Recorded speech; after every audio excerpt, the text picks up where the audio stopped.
हो, मतलब मेरी भी वीडियोस थोड़ी सी ऊपर आए, है ना। तो थोड़ी सपोर्ट के लिए ही बोल रहा हूँ, बाकी और कुछ नहीं है।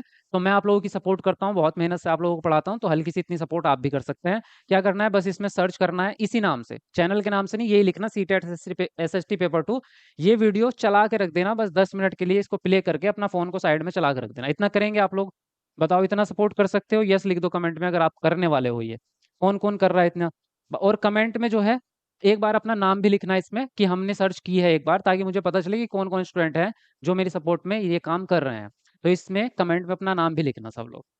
अब बात करें तो नोट्स आपको मिल जाएंगे ऐप पर। ये ऐप प्ले स्टोर से आपको डाउनलोड कर लेंगे आप। इसमें आपको सारे नोट्स मिल जाएंगे, फर्स्ट पेपर के भी सेकंड पेपर के भी। पूरा पेपर आपका नोट्स में से आता है। इसके बाद कोई किताब आपको नहीं खरीदनी, कुछ अलग से नहीं पढ़ना, सारा का सारा कंटेंट नोट्स में आपके समाहित हो जाएगा। और नोट्स के बाहर पेपर आपका आता भी नहीं है। क्लासेस कर लो डेली आप और नोट्स पढ़ लो, पेपर आपका एकदम क्लियर होगा जबरदस्त नंबर से। इसके अलावा कुछ भी नहीं पढ़ना पड़ेगा। और टेस्ट सीरीज मैं बहुत जल्दी इस पर डालने वाला हूँ। अब ऐप पर आपकी टेस्ट सीरीज आने वाली है, वो होगी आपकी प्रैक्टिस के लिए, ताकि आपकी स्पीड बने और टाइम मैनेजमेंट आप सीख जाएं। और जो कंटेंट आप पढ़ते हैं उसका टेस्ट आप ले सकें, अपने आप का खुद का टेस्ट ले सकें कि मैं कितने पानी में हूँ और कितनी तैयारी हो रही है। उसमें टाइम मैनेजमेंट करना आता है। तो ये जो दिक्कत आती है ना कि 2.5 घंटे में पेपर सॉल्व नहीं हो रहा, उसकी प्रैक्टिस से फिर आपका 2 घंटे में सॉल्व होगा। तो वो टेस्ट सीरीज जल्दी इसमें डाल दूंगा मैं ऐप पर, और वो आप तब से प्रैक्टिस स्टार्ट कर देंगे। ठीक है, चलिए शुरू करते हैं। कल हमने जो पढ़ा था वो पढ़ा था सरकार क्या है, यानी कि व्हाट इज गवर्नमेंट। गवर्नमेंट होती क्या है, ये बात हमने कल पढ़ी थी। उसके बाद हमने पढ़ा था कि दो प्रकार की आपकी गवर्नमेंट होती है, एक आपका लोकतंत्र होता है, एक आपका राजतंत्र होता है ना। दो तरीके से सरकार काम करती है।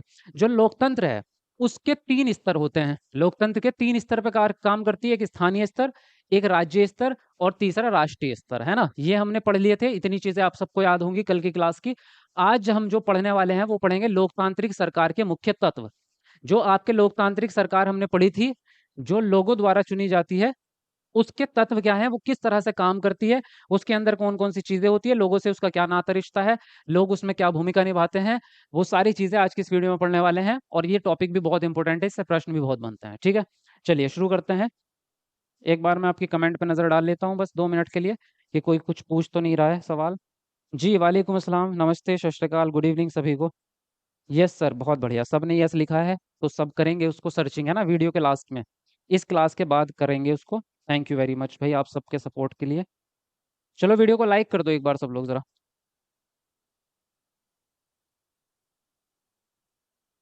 जी हाँ, स्थानीय, राष्ट्रीय और राज्य, हाँ। स्थानीय, राष्ट्रीय और राज्य को भी, इसको ना आप सीरीज में ही याद रखो नाम को। स्थानीय के बाद आप राज्य लगाओ, है ना। राष्ट्रीय मत लगाओ, स्थानीय, राज्य और राष्ट्रीय। तो स्तर के हिसाब से ही इसको याद रखो, क्रम भी आपको याद होना चाहिए इसका। ठीक है, पेपर मन वाले आपकी ये वीडियो। अच्छा सर जी, मेरा सीटेट फर्स्ट पेपर में आपकी वीडियो से 115 नंबर आया, थैंक यू। आर्यन, वाह भाई, ग्रेट, बहुत बढ़िया, कॉन्ग्रेचुलेशन।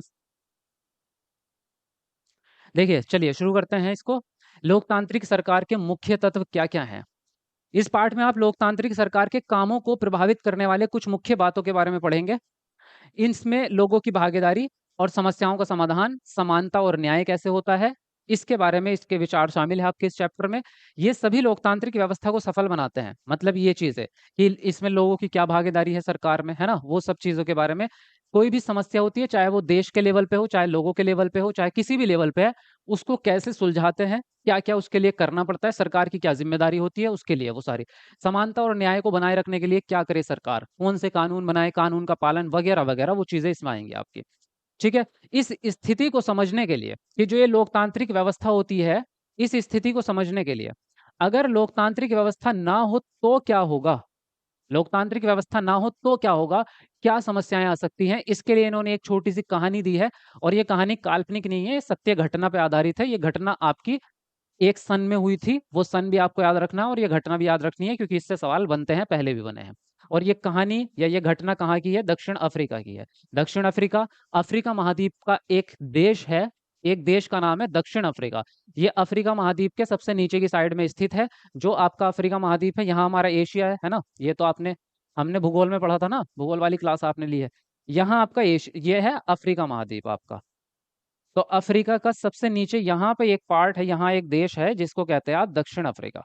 इस अफ्रीका देश की ये कहानी है आपकी। ठीक है, चलिए आगे बढ़ेंगे। कोर्स का फीस कितना है? कोर्स नहीं है भाई, पेड कोर्स नहीं है आपका, फ्री है सारी चीजें, क्लास आपकी यूट्यूब पे ही चलने वाली है, सिर्फ नोट्स आप ऐप से जाके ले लेंगे। जी। देखिए यहाँ पे कह रहे हैं दक्षिण अफ्रीका एक ऐसा देश है जहाँ कई प्रजातियों के लोग रहते हैं, मतलब कई प्रकार के लोग रहते हैं।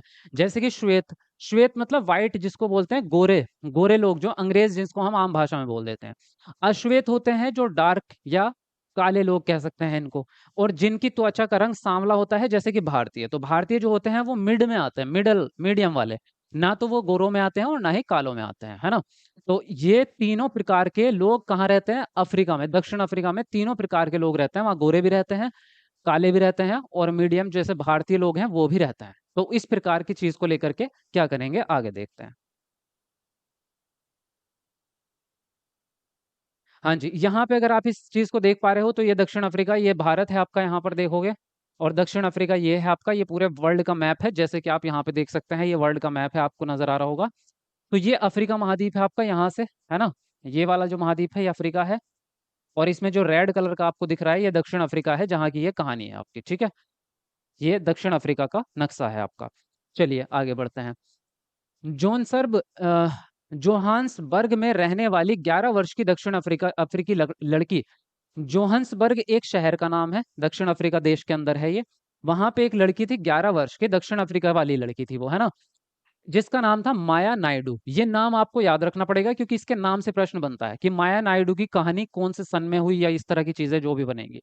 माया नायडू एक दिन पुराने बक्सों की सफाई करने में अपनी माँ की मदद कर रही थी। उसने एक रजिस्टर मिला उसको, स्क्रैप बुक मिली पुराने टाइम की, जो अखबार की कतरनों और तस्वीरों से भरा हुआ था। उसमें एक 15 साल के स्कूल जाने वाले लड़के की बहुत सारी तस्वीरें थी उस किताब में। माया ने जब उस लड़के के बारे में अपनी माँ से पूछा तो उसे पता चला कि उसका नाम हेक्टर पीटरसन था। जिस लड़के की तस्वीरें उस किताब के अंदर मिली, उस व्यक्ति का या उस लड़के का नाम था हेक्टर पीटरसन।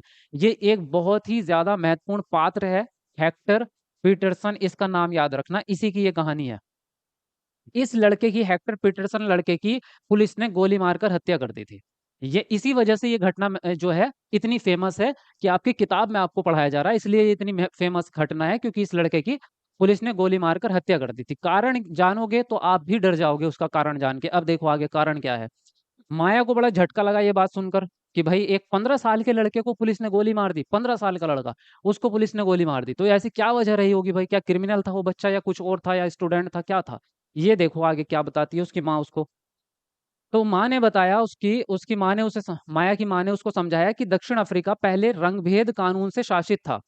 वहां पे रंगभेद बहुत ज्यादा था, जैसे कि अभी हमने ऊपर पढ़ा है कि वहां पे अलग अलग प्रकार के लोग रह रहे हैं, श्वेत यानी कि सफेद लोग भी रह रहे हैं, काले लोग भी रह रहे हैं, और मिडल वाले लोग भी रह रहे हैं, है ना, सांवले वाले।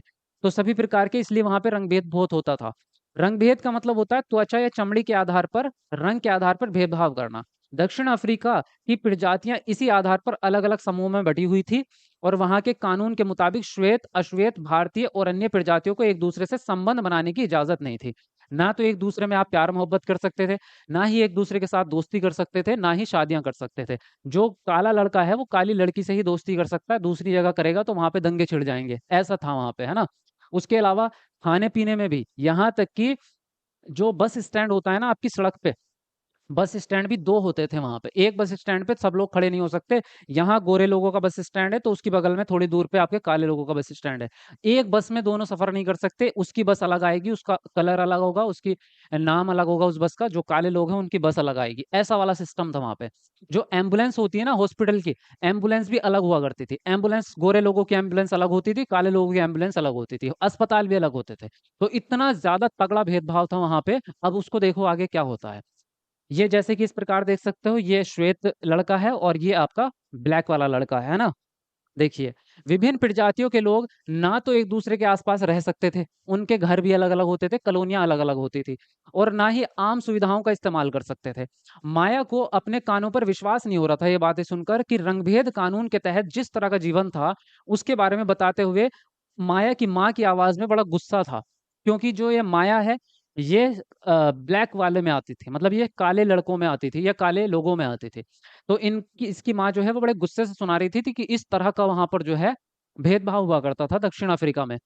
उन्होंने बताया कि श्वेत और अश्वेत लोगों के अस्पताल भी अलग होते थे और अस्पताल की गाड़ियां भी अलग होती थी। श्वेत लोगों के लिए जो अस्पताल की गाड़ी आती थी वे जरूरत के सामानों से सुसज्जित होती थी, लेकिन अश्वेत यानी कि काले लोगों के लिए जो गाड़ियां आती थी उसमें कोई सुविधा उपलब्ध नहीं होती थी। ना ऑक्सीजन सिलेंडर है उसमें, ना ऑक्सीजन मास्क है, ना ही और कोई दवाइयों का सुविधा, ना ही उसके साथ में कोई डॉक्टर आया है, ऐसे ही उसको उठा के कबाड़ खाने में ऐसे ले जा रहे। इस तरह की दिक्कतें वहां पे। उनके लिए रेल और बस की सुविधाएं भी अलग अलग थी। यहाँ तक कि श्वेत और अश्वेत लोगों के बस स्टैंड भी अलग थे, जो कि मैंने अभी थोड़ी देर पहले आपको बताया था। तो इतना ज्यादा भेदभाव वहां पे चल रहा था। कहाँ की कहानी है? दक्षिण अफ्रीका की। ठीक है। क्या एम्बुलेंस का कलर भी वाइट और ब्लैक होता है टीचर जी? अब नहीं होता, ये पुरानी कहानी है। ये जो कहानी है ये पुरानी कहानी है। अभी बताऊंगा मैं कौन से सन की है। और इस भेदभाव की वजह से वहां पे एक आंदोलन छिड़ा था जिससे ये चीजें खत्म हुई। और उस समय पे राजतंत्र हुआ करता था, जबकि ये बात है आपकी। ठीक है। देखो आगे क्या होता है। अश्वेत लोगों को वोट देने की इजाजत नहीं थी। अब आता है आपका, इस सारे मुद्दे को लेके आ रहे हैं वहीं राजतंत्र और लोकतंत्र की तरफ, इसको लेके आएंगे। तो जो अश्वेत लोग थे उनको वोट देने की कोई इजाजत नहीं थी। देश की सबसे अच्छी जमीन श्वेत लोगों को दी गई थी, आरक्षित थी उनके लिए, कि सरकार ने जो गोरे लोग थे उनको ज्यादा अच्छी जमीनें दे रखी थी जो उपजाऊ थी, जिसमें खेती बढ़िया हो सके। और जो अश्वेत लोग थे उनके खेती के लिए सबसे घटिया जमीन उनको दे रखी थी। इससे पता चलता है कि अश्वेत लोगों एवं भारतीयों को श्वेत लोगों के बराबर नहीं माना जाता था, उनके साथ भेदभाव किया जाता था। तो इस तरह के भेदभाव आप देख सकते हैं किस प्रकार के हो रहे हैं। दक्षिण पश्चिमी हिस्से में एक शहर था सोवेटो, जहां सिर्फ अश्वेत लोग रहा करते थे। तो जिसकी हम कहानी पढ़ रहे हैं, हेक्टर पीटरसन, जिस लड़के की गोली मारकर हत्या कर दी गई थी, वो लड़का इसी बस्ती में रहता था। ये हेक्टर पीटरसन जो है, ये लड़का कहाँ रहता था? सोवेटो नाम के एक शहर में रहता था। ये नाम याद रख लेना, सोवेटो, है ना? सोवेटो नाम से आपको याद रहना चाहिए। तो ये हेक्टर पीटरसन यहाँ रहता था। वहां के श्वेत लोग अफ्रीकन्स भाषा बोलते थे। कौन से? गोरे लोग जो थे वो अफ्रीकन्स भाषा बोलते थे, इंग्लिश की तरह बोली जाती थी ये कुछ कुछ। अब अफ्रीकन्स भाषा बोलते थे। और जो अश्वेत या हेक्टर वाले जो बच्चे थे, वो बोलते थे आपके जूलू भाषा। जो ये पीटरसन था, जो काले लोग थे वो उनकी भाषा थी जूलू भाषा। लेकिन स्कूल किसने बनाए? गोरे लोगों ने। भाई जो अमीर रहेगा, जो प्रशासन में रहेगा, वही स्कूल बनाएगा, सारा सिस्टम उसी के द्वारा चलता है। तो जब स्कूल उन्होंने बनाए, और ये हेक्टर पीटरसन और ये लोग जब स्कूल में पढ़ने गए, तो इन पर दबाव डाला जाता था कि तुम्हारी भाषा जो है वो निचले दर्जे की है, तुम्हारी भाषा किसी काम की नहीं है, बेकार भाषा है, देहाती है। तुम हमारी वाली भाषा सीखोगे। कौन सी वाली? अफ्रीकन्स भाषा सीखोगे, वरना स्कूल में पढ़ने नहीं आओगे आप। ये किन से कहा जाता था? हेक्टर और स्कूल के अन्य लोगों बच्चों को इस भाषा को सीखने के लिए जोर डाला जाता था कि अफ्रीकन भाषा ही पढ़ोगे आप। जैसे कि इस समय पे अगर आपसे कोई कहे हिंदुस्तान में, इंग्लिश मीडियम स्कूल में आप गए, उनसे कहे अगर आप, वो ये कहते हैं कि आपको इंग्लिश में ही बात करनी पड़ेगी, आप हिंदी में नहीं कर सकते, वरना हम एडमिशन नहीं लेंगे आपका। तो ये हालांकि कुछ साल पहले हुआ करता था कि हिंदी बोलने वाले बच्चे का इंग्लिश मीडियम में एडमिशन ही नहीं हो रहा। लेकिन आजकल ऐसा नहीं हो सकता। आजकल अगर बच्चा इंग्लिश मीडियम में भी पढ़ने जाएगा, तो भी उसको वो मना नहीं कर सकते अगर वो हिंदी भाषी है, क्योंकि ये कानून बन चुका है। एनईपी के अंदर भी है, एनसीएफ के अंदर भी है, ये आरटीई के अंदर भी है। तो ये कानून बन चुका है कि आपका स्कूल समावेशी होना चाहिए, आप किसी को मना नहीं कर सकते। ये हम पेडागोजी में पढ़ते हैं। तो अब क्या हुआ आगे देखो। जब ये स्कूल में इनकी अपनी भाषा पढ़ाने के लिए उन पे निचले वाले लोगों पे दबाव डाल रहे थे, तो हेक्टर ने, जो 15 साल का लड़का था, उसने अपने सहपाठियों के साथ मिलकर क्या किया? आंदोलन कर दिया, या उनके खिलाफ जो है आवाज उठानी शुरू कर दी कि हम अपनी भाषा क्यों नहीं पढ़ सकते। तो अफ्रीकन्स के खिलाफ इन्होंने विरोध करा। दक्षिण अफ्रीका की पुलिस ने विरोध करने वाले इन लोगों को बड़ी रहमी से पीटा और भीड़ पर गोलियां बरसा दी। जैसे जलियांवाला बाग का कांड हुआ था, सेम टू सेम वही चीज। स्कूल के बच्चे भी थे, उनके माता पिता थे, उनके भाई बहन भी थे, जितने भी लोग थे ग्राउंड में, उन सब पे दनादन गोलियां बरसा दी। अब उसमें से एक गोली जो है वो पीटरसन को भी लगी, उसमें से एक गोली हेक्टर को भी लगी, जिसकी वजह से वो मारा गया। और ये घटना 16 जून 1976 की है। तो ये 16/6/1976। तो ये डेट आप याद रख लेना, क्योंकि ये डेट बड़ी इंपॉर्टेंट है। इसमें तीनों में ही 6 आ रहा है, छह आ रहा है, ध्यान से आप देख सकते हैं। इसमें भी 6 है, इसमें भी 6 है, इसमें भी 6 है। तो 1976, 16 जून 1976 याद रहेगी आपको। ये डेट आपको याद रहनी चाहिए। रट्टा मार लो इसका डेट का, क्योंकि ये घटना में डेट बड़ी इंपॉर्टेंट होती है। अफ्रीकी राष्ट्रीय कांग्रेस और उनके जाने माने नेता नेल्सन मंडेला ने रंगभेद के खिलाफ बहुत लंबे समय तक संघर्ष किया। अंततः 1994 में उन्हें सफलता मिली और दक्षिण अफ्रीका एक लोकतांत्रिक देश बन गया। तो एक सवाल आपका ये है कि अफ्रीका लोकतांत्रिक देश कब बना? तो कब बना? 1994 में। ठीक है, 1994 में। तब से सभी प्रजातियों को के लोगों को बराबर माने जाने लगा और सभी को बराबर का हक दिया जाने लगा। उसके बाद में ये भेदभाव वाला काम यहाँ से निपटा, खत्म हुआ। इतनी कहानी है ये इसकी। अब ये आपको याद रहेगी, ठीक है जी। मजा आया आपको इसमें, कहानी में समझ में आ गई? आपको कोई दिक्कत तो नहीं हुई समझने में? याद रहेगी अब आपको? कमेंट करके बताते रहा करो। सो सैड, सैड तो है, ये बहुत सैड है भाई आपका ये कहानी, लेकिन जी ओके है। चलो 300 लाइक्स होने वाले हैं हमारे, तो 2 ही लाइक बच रहे हैं। जल्दी से एक बार कमेंट को नीचे करके वीडियो को लाइक कर दो सब लोग। बढ़िया क्लास है, बहुत बेहतरीन कंटेंट है आपके लिए, मतलब इससे बाहर आपका पेपर बन ही नहीं सकता। ये क्लासेस अगर आपने पूरी सीरीज कर ली तो मतलब 200% नहीं, 1000% सीटेट आपका हाथ से बच के नहीं जाने वाला। सीटेट आपका निकलेगा 100%। और उससे अगले जो एग्जाम है उसमें भी यही जी के आती है, ये उसमें भी मदद करेगी आपकी। तो इतना जबरदस्त कंटेंट आपको दूंगा कि आप जिंदगी भर याद रखोगे। इसलिए साथ में जुड़े रहो और वीडियो को पूरी देखा करो। मैं सबसे यही कहता हूँ बार बार कि चाहे आप लोग जितने भी लोग आ रहे हैं, चाहे 100 200 1000 या 5000, जितने लोग भी मेरी वीडियो देखते हैं शुरू से एंड तक पूरी देखा करो। बाकी लोग आते हैं जाते हैं, उनसे आपको कोई लेना देना नहीं है। जितने लोग भी सीरियस है पढ़ने में वो पूरी वीडियो देख लिया करो, बाकी का हमें नहीं पता। तो हम चाहते हैं कि जितने लोग भी मेरे साथ जुड़े हैं वो सबके सब पास होने चाहिए। पास तभी होंगे जब थोड़ा टाइम लगाओगे, पूरी क्लास देखोगे, है ना? तो ये चीज ध्यान रखना। चलिए अब बात करेंगे भागीदारी क्या होती है। जैसे अभी हमने पढ़ा था लोकतांत्रिक सरकार में मुख्य तत्व कौन कौन से हैं। उसमें लोकतंत्र में जनता की भागीदारी और सरकार की भागीदारी और नेता की भागीदारी, सबकी भागीदारी मिल करके ही लोकतंत्र बनता है। लोकतंत्र का मतलब यही है, मिलीजुली सरकार। तो इसका भागीदारी का क्या मतलब होता है, इसको समझते हैं लोकतंत्र के हिसाब से। हमारे यहाँ नियमित रूप से चुनाव किए जाते हैं, है ना? जो कि हर 5 साल में चुनाव होते हैं आपके, ये आप सबको पता है। हमने पिछले पाठ में पढ़ा है कि लोकतंत्र में लोग निर्णय लेते हैं। कौन? लोग लेते हैं। कौन? जनता, आम जनता ही तो चुनाव में निर्णय लेती है ना। तो आपसे अगर ये सवाल आपका भी आया था 2023 वाले सीटेट में, 2023 वाले सीटेट में ये सवाल आया था कि लोकतंत्र में निर्णय कौन लेता है। तो लोकतंत्र में बच्चों ने सवाल में आंसर लगाया, प्रधानमंत्री निर्णय लेते हैं, है ना? लोकतंत्र में लोग निर्णय लेते हैं। साफ सुथरे लाइन लिखी हुई है आपके एनसीईआरटी के अंदर, ये चैप्टर किताब के अंदर लाइन लिखी हुई है। तो इसीलिए ये जो पूरा पैराग्राफ होता है इसमें से आपको जो ये लाइनें हैं ना ये पढ़नी होती हैं, इसीलिए इन्हीं लाइनों के अंदर से प्रश्न बन जाता है, बाहर से नहीं बनता। अब देखो आगे क्या है। चुनाव में वोट देकर वे अपने प्रतिनिधि को चुनते हैं। प्रतिनिधि मतलब नेता। ये प्रतिनिधि ही लोगों की तरफ से निर्णय लेते हैं फिर उसके बाद में। तो क्या है कि लोकतंत्र में लोग निर्णय लेते हैं किसका? चुनाव करने का, मतलब नेता चुनने का। और फिर उसको, नेता को ये अधिकार देते हैं आम जनता ही, हम लोग ही, कि अब आप हमारे बारे में निर्णय ले सकते हैं।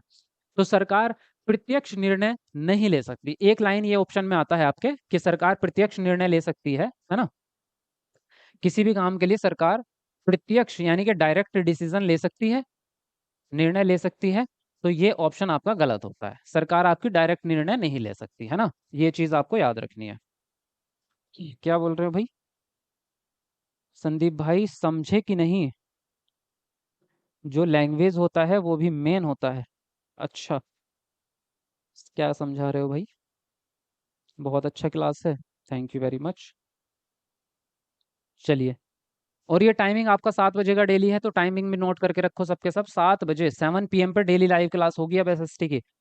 तो 7 बजे डेली सबको लाइव आना है। लाइव देखने में अलग ही मजा आता है ना? थोड़े आगे पीछे अपने काम दिन में निपटा लिया करो या रात को कर लिया करो। लेकिन लाइव करने में क्या है कि आप सवाल बीच में पूछ सकते हैं, आपका इंटरेक्शन होता है, तो क्लास करने में ज्यादा अच्छा लगता है ना? आपके doubts hand to hand clear होते हैं। तो लाइव आ जाया करो 7 बजे सबके सब। बाकी सीडीपी के लिए 9 बजे। ये प्रतिनिधि क्या करते हैं आप देखो। जो नेता आपने चुना ये लोगों के लिए निर्णय लेगा। ये मानकर चला जाता है कि प्रतिनिधि निर्णय लेते वक्त लोगों की जरूरतों और मांगों का ध्यान रखेगा। जो भी नेता निर्णय लेगा वो लोगों की जरूरत और लोगों के फायदे के लिए, उनकी सुविधा के लिए निर्णय लेगा। कुछ अखबार देखिए और उनमें दी गई चुनाव की खबरों पर चर्चा कीजिए। एक निर्धारित समय के बाद चुनाव होते रहने की क्या जरूरत है, ये एक सवाल है आपका कि हम चुनाव हर 5 साल बाद चुनाव क्यों करते हैं। भारत के हिसाब से बात करें तो 5 साल की अवधि होती है। तो चुनाव करने की बार बार क्या जरूरत है, इस जरूरत को समझने के लिए आपको जानकारी पढ़नी पड़ेगी, ये है ना? क्या? समझो बात को। सभी सरकारों को एक निश्चित समय के लिए चुना जाता है। भारत में इसकी अवधि 5 साल की होती है। आपसे ये भी सवाल पूछ सकते हैं, एसएससी तक में ये सवाल आया है आपका, सीटेट में भी आया था लेकिन पुराने टाइम पे आया था 2016-17 में।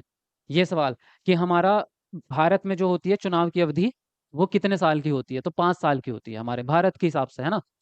एक बार चुनने के बाद सरकार 5 वर्ष तक ही सत्ता में रह सकती है। सरकार का फिर से सत्ता में बने रहना तभी संभव है जब लोग उसको बार बार चुने। अगर लोग नहीं चुनना चाहेंगे दूसरी बार उस सरकार को, तो हट जाएगी सरकार, फिर दूसरे को किसी को चुनेंगे। चुनाव का समय लोगों के लिए वह घड़ी होता है जब वे अपने लोकतंत्र में अपनी ताकत को महसूस करते हैं। इस तरह से नियमित चुनाव होने से लोगों का सरकार पर नियंत्रण बना रहता है। अगर बार-बार चुनाव नहीं होंगे, एक बार चुनाव किया और 15-20 सालों तक चुनाव नहीं हो रहे हैं, मान लीजिए 5 साल की जगह अगर 20 साल कर दिया जाए चुनाव की टाइमिंग, तो मतलब एक जनरेशन तो खत्म ही हो जाएगी। मतलब मान लीजिए जो आदमी बूढ़े हैं, तो वो तो एक बार डिसीज़न लेके और 20 साल तक तब तक वो मर जाएँगे, है ना? और उसके बाद वो सरकार चलती रहेगी और 20 साल के बाद बीच में वो इतना ज़्यादा परिवर्तन कर देंगे, फिर वो एक तरह का राजतंत्र हो जाएगा कि बीच में आप कुछ नहीं कर पा रहे, है ना? जनता कुछ नहीं कर पाएगी और 20 साल इतनी लंबी अवधि है कि आपका पूरा शोषण हो सकता है।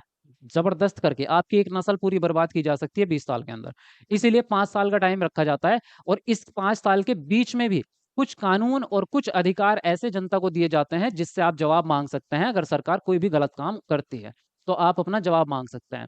तो इसके भी कुछ कानून हैं वो आगे पढ़ेंगे, ठीक है? इतनी यहाँ तक की बातें तो आपको समझ में आई गई है? चलो आगे पढ़ेंगे। ऐप पे कितना फीस लगेगा टेट के लिए? गुरुजी मैंने नोट्स ले लिया है। अगर नोट्स ले लिया है तो बस वही नोट्स की ही फीस लगती है, क्लासेस तो फ्री हैं आपकी, क्लासेस की कोई फीस नहीं लगेगी। सर सिविक्स का नोट्स अलग क्यों है? अलग नहीं है, थोड़ा-सा उसमें वन लाइनर टाइप से है, यहाँ थोड़ा डिटेल में है। बाकी उसको मैं अभी और अपडेट करूँगा और चीज़ें आपको मिलती रहेंगी अभी तो बीच-बीच में। ठीक है? बहुत बढ़िया। चलो 400 लाइक होने वाले हैं। आज कम से कम 1000 लाइक का टारगेट रखेंगे, है ना? तो जल्दी से सब लोग लाइक करते रहो, कमेंट को नीचे करके जल्दी लाइक कर दो। देखो, हम कई चीज़ों के बारे में पूर्वाग्राही होते हैं। पूर्वग्राही का मतलब होता है आपका रूढ़िवादी। पूर्वाग्रह मतलब स्टीरियोटाइप। तो स्टीरियोटाइप का मतलब से केवल ये नहीं होता कि जाति व्यवस्था या किसी व्यक्ति को निचले दर्जे का समझना, ये पूर्वग्राही कई प्रकार का हो सकता है, कई प्रकार का। कुछ लोगों के दिमाग में किसी एक चीज़ के बारे में कोई वो बन जाती है, एक दिमाग में एक पर्टिकुलर जो है सोच बन जाती है। जैसे आपके स्कूल में कहते हैं कि लड़कियाँ जो हैं मैथ में कमज़ोर हैं, होती हैं। लड़कियाँ मैथ में कमज़ोर होती हैं, ये एक तरह का पूर्वाग्रह है ना? स्टीरियोटाइप है। ऐसा बिल्कुल नहीं है कि लड़कियाँ मैथ में कमज़ोर होती हैं, एक्सपोज़र की बात है। अगर उनको प्रशिक्षण मैथ का अच्छा दिया जाएगा, तो वो लड़कों से भी ज़्यादा अच्छी निकल जाएँगी, है ना? वो है प्रशिक्षण की बात।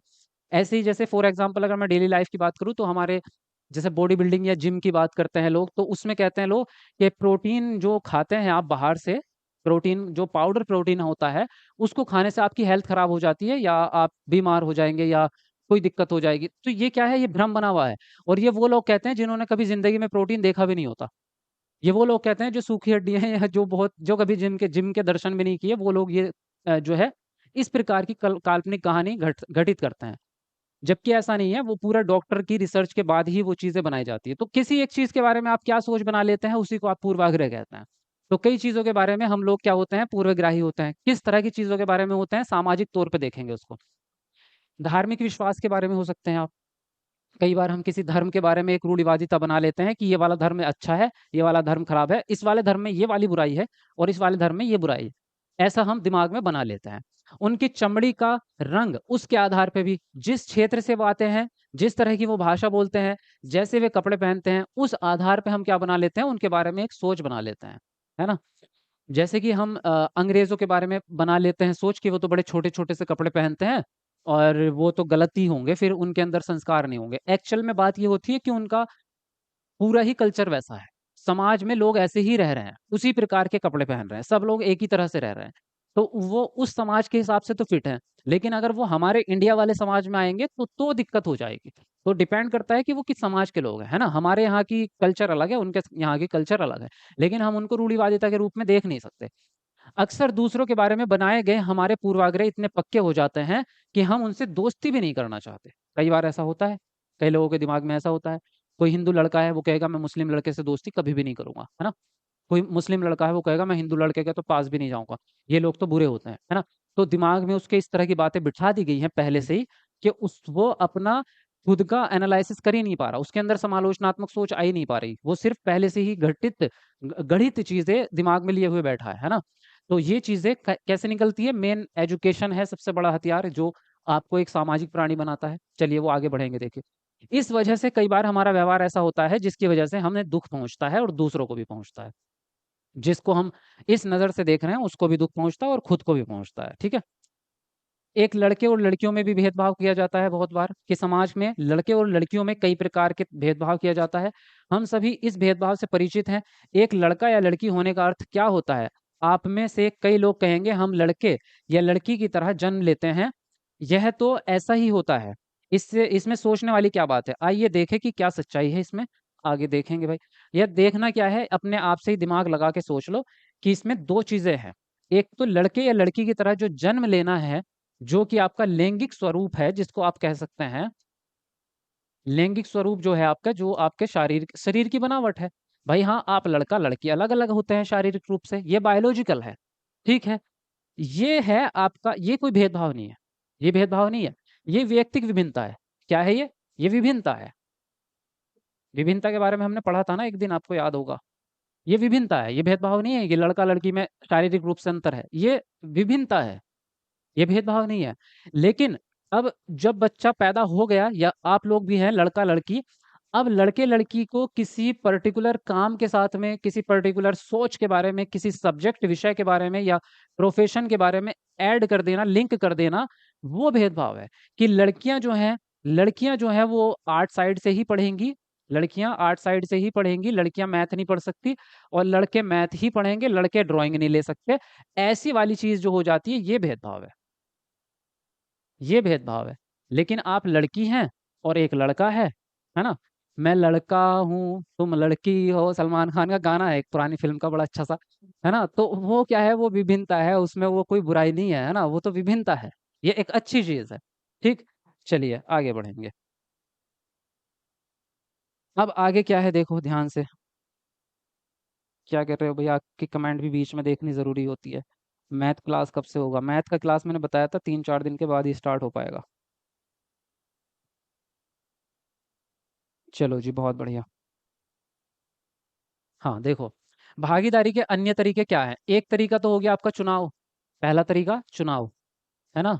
आप चुनाव के द्वारा क्या करते हैं, वोट करते हैं और अपने प्रतिनिधि को चुनते हैं। ये तो हो गया एक तरीका। अब अन्य तरीके क्या है जो आप लोकतंत्र में अपनी भागीदारी निभाएँगे?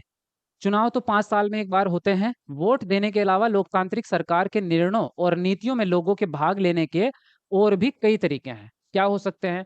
लोग सरकार के कार्यों में रुचि लेकर और उनकी आलोचना करके भी अपनी भागीदारी निभाते हैं। भाई कोई भी अगर कोई नियम लागू होता है या कोई नेता आके अपनी कोई वो रखता है, अपनी राय रखता है कि मैं अपने देश में ये चीज़ करना चाहता हूँ। खेती में कुछ नया चेंज लाना चाहता हूँ या कोई एजुकेशन पॉलिसी में नया चेंज लाना चाहता हूँ। तो अगर उसमें आप उससे सहमत हैं, तो आप उसको वोट कर देते हैं, ऑनलाइन वोट होते हैं आजकल या अपनी राय दे देते हैं, हाँ, ठीक है। जनता का एक पोल होता है। अगर वो चीज़ आपको पसंद नहीं है, नुकसानदायक लगती है, तो आप उसके अपोज़िट एक्शन ले सकते हैं। उसके भी कई तरीके हैं, आप याचिका दर्ज करते हैं, आंदोलन करते हैं या एक हस्ताक्षर आंदोलन होता है कि सभी लोग अपने-अपने हस्ताक्षर भेजते हैं। कई तरीके की चीज़ें हैं, वो आगे-आगे पढ़ते जाएँगे धीरे-धीरे। तो इस तरह से आप अपनी भागीदारी निभाते हैं। हाँ, अगस्त 2005 में जब एक खास सरकार ने बिजली का किराया बढ़ा दिया था, जो बिजली का बिल होता है वो बढ़ा दिया था। तो लोगों ने इसका विरोध बहुत ही तीखे रूप से किया था और लोगों ने जुलूस निकाले और हस्ताक्षर अभियान चलाया। सरकार ने अपने निर्णय के बचाव में तर्क दिया और लोगों को समझाने की कोशिश भी की कि भाई हमने बिजली का बिल क्यों बढ़ाया, आपके फ़ायदे के लिए है, हमें ये वाली सुविधा लानी है वगैरह-वगैरह। लेकिन अंततः लोगों की मांग उन्हें माननी पड़ी और बिजली के बढ़ाए गए दामों को घटाना पड़ा। सरकार को अपना निर्णय बदलना पड़ा क्योंकि आम जनता के प्रति ज़िम्मेदार है। सरकार आम जनता के प्रति ज़िम्मेदार है। उसको सरकार को आम जनता की बात माननी पड़ती है क्योंकि जनता ने ही तो चुना है उनको और जनता के लिए ही चुना गया है। ऐसे कई तरीके हैं जिसके द्वारा लोग अपनी राय व्यक्त कर सकते हैं और सरकार को यह समझा सकते हैं कि उसे क्या कार्यवाही करनी चाहिए। इन तरीकों से धरने, जुलूस, हड़ताल, हस्ताक्षर अभियान आदि शामिल हैं। इनके ज़रिए जो बातें गलत हैं और न्याय संगत नहीं हैं, उनको सामने लाया जा सकता है। तो इस तरह से जो है आम जनता सरकार से हमेशा कनेक्टेड रहती है और सहभागी रहती है। लोकतंत्र में ये फ़ायदा मिलता है आपको, ठीक है?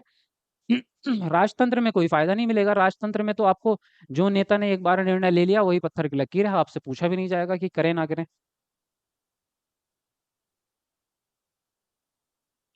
क्या कह रहे हो? मैं तो लाइक करने आई हूँ, मेरा एसएसटी नहीं है सब्जेक्ट। अब अच्छा जी, चलिए कोई बात नहीं। हम्म। चलो बढ़िया। समझ में आ रही है ना क्लास? एक बार यस लिख दो कमेंट में। यहाँ तक की बातें समझ में आ रही है? क्लास आपको अच्छी लग रही है? कोई दिक्कत तो नहीं हो रही है? बोर तो नहीं हो रहे? कोई दिक्कत, कोई परेशानी कुछ भी होगा तो मुझे बताओ कमेंट करके, फिर मैं उसके हिसाब से आगे और सुधार करूंगा जो भी कर सकते हैं। तो मुझे फीडबैक देते रहा करो। कैसी लग रही है क्लास बताओ? नोट्स इंग्लिश में नहीं है, बना रहे हैं अभी, कोशिश करेंगे आगे नोट्स आपके इंग्लिश में भी बना रहे हैं। जब बन जाएंगे तो मैं आपको बता दूंगा। देखो, अखबार या पत्रिकाएं या टेलीविजन भी जनता से जुड़े मुद्दों और सरकार की जिम्मेदारियों को उजागर करती हैं ना, चर्चा करने में महत्वपूर्ण भूमिका निभाती हैं। जनता और सरकार के बीच में एक कड़ी का काम करती है आपकी मीडिया। मीडिया के द्वारा आप क्या कर सकते हैं, अपनी बात को सरकार तक पहुंचा सकते हैं, और सरकार की बात जनता तक पहुंचती है। भाई मोदी जी आपके घर आके थोड़ी बताएंगे कि आज मैं ये काम करने वाला हूँ या मैंने ये डिसीजन लिया है। वो मीडिया टीवी पे आते हैं, अपनी बात कह के चले जाएंगे। टीवी और जो न्यूज चैनल है, जो मीडिया है, वो आम जनता तक उसकी बात को पहुंचाती है। अब आम जनता क्या फीडबैक देगी, वो भी चैनल वालों के द्वारा ही वहां तक पहुंचेगा या मीडिया के द्वारा। अब जनता से इंटरव्यू लेंगे ये न्यूज़पेपर वाले, और जनता की जो बातें हैं, जो भी उनकी वीडियोस हैं, उसको न्यूज़पेपर में दिखाएंगे, ऑनलाइन चैनल्स पे दिखाएंगे, तो तब जाके वो सरकार तक पहुंचेगी। तो सरकार को फीडबैक मिलता है जनता का, और जनता को सरकार का। मीडिया बीच में कड़ी का काम करती है आपके। यहाँ ये सच है कि लोकतंत्र लोगों को भागीदारी का मौका देता है। वहीं यह भी सच है कि सभी वर्ग के लोगों को ये मौका नहीं मिल पाता। अब इसके कई कारण हो सकते हैं। सभी वर्ग के लोगों को ये मौका क्यों नहीं मिल पाता? एक कारण हो सकता है गरीबी, एक कारण होता है अशिक्षित होना। यानी कि जब लोग पढ़े लिखे नहीं हैं किसी तबके के, तो उनको पता ही नहीं चलता सरकार काम कैसे कर रही है। उनको ये भी नहीं पता है मैं अपने अधिकार कैसे मांगू, उनको ये भी नहीं पता कि न्यायालय में कैसे जाया जाता है, उनको नहीं पता वकील से बात कैसे करनी है ना? तो बहुत सारे वर्ग ऐसे होते हैं जो इसका फायदा नहीं उठा पाते या इसमें सहभागिता नहीं निभा पाते। अब लोगों की भागीदारी का एक अन्य तरीका ये भी है कि वे आंदोलन करें, जो सरकार और उनके उसके काम करने के तौर तरीकों को चुनौती दे। दलितों, आदिवासियों, अल्पसंख्यकों, महिलाओं एवं अन्य लोगों को भागीदारी अक्सर इन आंदोलनों के जरिए ही हो पाती है, क्योंकि जो दलित हैं या आदिवासी लोग हैं, इनके पास सुविधाएं कम हैं। तो क्या हो जाता है कि ये सरकार तक अपनी बात को पहुंचा नहीं पाते, और शिक्षा की कमी होने के कारण भी ये पत्र लिख के नहीं भेज सकते या मीडिया के पास नहीं जा सकते। बहुत सारी प्रॉब्लम्स है। तो ये क्या करते हैं, फिर फिजिकली ही आना पड़ता है। फिजिकली आंदोलन के लिए वहां पे इकट्ठा ही होना पड़ता है, तभी ये अपनी बात जो है सरकार तक पहुंचा पाते हैं। तो ये भी एक तरीका है। ठीक है जी, यहाँ तक की बात। चलो आगे बढ़ेंगे। आगे क्या कह रहे हैं? अगर देश के लोग सजग हों, सजग मतलब एक्टिव, या फिर कह सकते हैं अवेयर, अगर अवेयर होंगे तो इस बारे में रुचि लेते हैं कि देश कैसे चलाया जाता है, तभी। क्योंकि ये बात हर कोई नहीं सोचता। आप लोगों में से कितने लोग ये बात सोचते हैं कि सरकार किस तरह से काम कर रही है? आप लोगों में से कितने लोग ये सोच रहे हैं कि हमने जिस सरकार को चुना है, चाहे वो कोई सी भी सरकार हो, चाहे वो बीजेपी हो, कांग्रेस हो, जो भी सरकार है, उस वो हमारे लिए हुए टैक्स का कितना भाग या कितना जो है हमारे देश के लिए ही लगा रही है हित में? आप कितने लोग ये सोचते हैं कि सरकार के बाद जो मुख्य अंग हैं उनमें क्या होता है? संसद क्या होता है? सांसद क्या होते हैं? मुख्यमंत्री क्या होते हैं? राज्यपाल कैसे काम करता है? गवर्नर क्या काम करता है? आप लोगों को पता है आपका शिक्षा मंत्री कौन है? आपको ये पता है कि आपके शहर में कि जिस शिक्षा मंत्री के अंडर आपका जिला या आपकी तहसील या आपका जो एरिया आता है, कौन से शिक्षा मंत्री वहां बैठे हैं, आपको पता है? नहीं पता होगा बहुत सारे लोगों को, है ना? तो अवेयर नहीं है लोग। ये जानकारी कैसे मिलेगी? जब पढ़े लिखेंगे लोग। धीरे धीरे एजुकेशन आएगी तभी अवेयर होंगे, और फिर उसके अलावा, एजुकेशन के अलावा अवेयर होना बहुत ज़रूरी है। जब तक अवेयर नहीं होंगे तब तक आपको पता नहीं चलेगा। शिक्षा मंत्री बन के ऐसे लोग बैठ जाते हैं जिनको खुद शिक्षित नहीं है जो, है ना? तो ये चीज़ें बहुत हुई हैं, लेकिन अब धीरे धीरे जनता अवेयर हो रही है, सुधार भी आ रहा है। आप लोग देख भी रहे हैं कि चीज़ें आजकल के जो यूथ यूथ हैं, युवा है, जो नई पीढ़ी है, आजकल बहुत एक्टिव हो गए हैं अपने देश को लेके, अपने करियर को लेके। पहले करियर पे भी उतना ज़्यादा ध्यान नहीं होता था लोगों का। पहले अपना गाँव में ही कोई भी काम धंधे पे लग गए, सोचते नहीं थे ज़्यादा। आजकल लोग अपने फ्यूचर को लेके बड़ा एकदम अवेयर से हो गए हैं थोड़ा-सा। ये क्रांति है एक तरह की, अभी बढ़ेगी आगे और। देखो, अगर लोग इस बात में रुचि लेंगे कि देश को कैसे चलाया जाता है, तो उस देश की सरकार का लोकतांत्रिक स्वरूप और भी मजबूत हो जाता है। लोकतांत्रिक स्वरूप, क्योंकि पब्लिक की सहभागिता सरकार में ज़्यादा हो जाएगी जब लोग एक्टिव हो जाएँगे। अगली बार अगर हमें शहर, कस्बे या गाँव की गली के से कोई जुलूस गुज़ारते हुए दिखे, तो हम एक क्षण रुक कर पता करेंगे कि जुलूस किस लिए निकाला गया है। वरना हम तो ध्यान भी नहीं देते, कहीं से निकल रहा है, जाओ, हमें क्या, हम अपना वहाँ खड़े हुए मोमोज़ खा रहे हैं, वहाँ से रैली निकल रही है, हमें पता ही नहीं किस बात की रैली है ना? पता होना चाहिए। आपके शहर में, आपके गाँव में क्या हो रहा है, आपको पता होना चाहिए। हो सकता है उसका नेगेटिव प्रभाव एक दिन आपके ऊपर पड़े और आप कहें, "अरे यार! काश मैं भी कुछ कर पाता इसमें।" है ना? लेकिन नहीं कर पाए क्योंकि अवेयर नहीं है। उसमें भाग लेने वाले लोग कौन हैं और वे किस मुद्दे पर प्रदर्शन कर रहे हैं, इससे हमें यह समझने में मदद मिलेगी कि हमारी सरकार कैसे काम करती है। तो अगर सरकार के बारे में आप अवेयर नहीं रहेंगे, तो सरकार आपका फ़ायदा उठाएगी, है ना? तो आपको अवेयर रहना पड़ेगा, शिक्षित भी रहना पड़ेगा। ध्यान में रखो ये बात। चलिए, क्या कह रहे हैं? एक बार देखूँ आपकी कमेंट, क्या कहना चाह रहे हो? 3 अंग हैं, कार्यपालिका, न्यायपालिका और विधायिका। इसको आगे आगे पढ़ेंगे, अभी आगे के चैप्टरों में ये बात आएगी, ठीक है? हुँ। मेरे घरवाले मुझे ज़बरदस्ती पेपर देने के लिए बोल रहे हैं, मैं क्या करूँ? रेखा कुमारी, कौन-सा पेपर ज़बरदस्ती दिलवा रहे भाई तुमसे? हाँ? इतना ज़्यादा कष्ट? लेट हो गए सर जी। चलो कोई बात नहीं। चलिए 500 लाइक्स होने वाले भाई हमारे, 4-5 लाइक बच रहे हैं, ज़रा करो 500 लाइक्स पूरे। कमेंट को नीचे करके एक बार लाइक कर दो सब लोग, जिसने नहीं किया फटाफट से करो। देखो उसके बाद में आता है विवादों का समाधान, यानी कि जो विवाद, जो मुद्दे उठते हैं और विवाद उठने हैं, ये तो नॉर्मल बात है, जहाँ पे इतने सारे लोग रहते हैं वहाँ कोई ना कोई मुद्दा तो उठेगा। किस तरह से उसका समाधान कर सकते हैं, जनता क्या करती है और सरकार क्या करती है, उसको समझिए। आपने माया की कहानी तो पढ़ी अभी-अभी हमने, माया की कहानी पढ़ी जिसमें पीटरसन, है ना? पीटरसन, हेक्टर पीटरसन जो था जिसको गोली लगी, उसमें जो भी कहानी, वो कहानी आपने पढ़ी कि कैसे विवादों और समस्याओं के समाधान के लिए कई बार हिंसा का प्रयोग किया जाता है ना? लेकिन क्या हिंसा का प्रयोग करना हर बार सही होता है या नहीं होता है? हिंसा का प्रयोग किसने किया? उन लोगों ने केवल वहाँ पे क्या किया, धरना प्रदर्शन या आंदोलन करने की कोशिश कर रहे थे, लेकिन उन्होंने, गोरे लोगों ने क्या किया, उन पे गोलियाँ चला दी। ये राजतंत्र की वजह से हुआ, अगर लोकतंत्र होता तो उनका बाप भी गोलियाँ नहीं चला सकता था, है ना? वो सब जेल में जाते थे। तो ये चीज़ फ़र्क पड़ता है इस चीज़ का। तो कई बार होता है, ऐसा इसलिए होता है कि एक समूह ये मान लेता है कि दूसरे समूह को विरोध करने से रोकने के लिए बल का इस्तेमाल करना उचित है।